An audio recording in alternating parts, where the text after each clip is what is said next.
Hi everyone, welcome back to my channel. I know this video is a little bit random and not really crochet related, but I've had this video in my drafts for at least a little while. In this video, I'm going to be dyeing my hair, cutting myself some bangs after I got a haircut, and I hope you guys enjoy.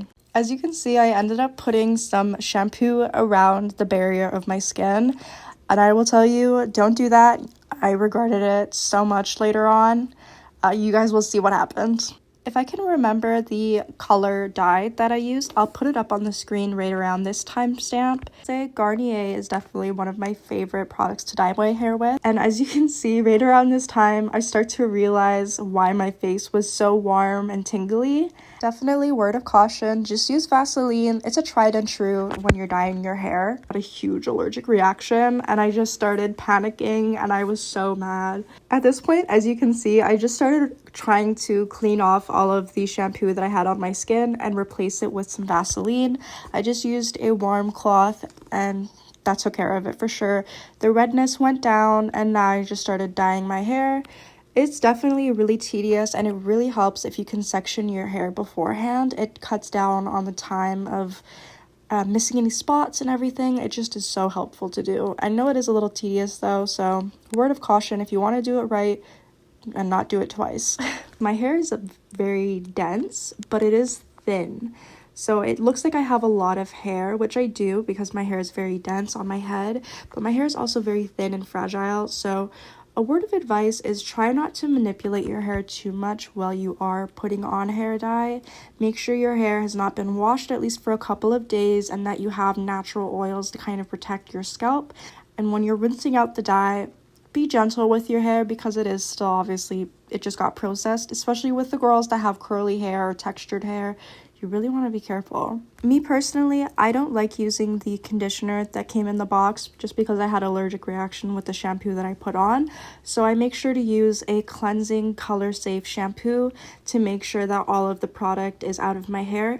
But obviously, after using a cleansing shampoo combined with bleaching your hair, processing it, whatever you're doing, you want to make sure you're following up with a moisturizing conditioner or a hydrating conditioner, something that's going to really bring that moisture back into your hair and not leave it so dry and kind of crunchy and straw-like, because I find when I dye my hair is very dry after and I really need to be gentle with it and really baby it.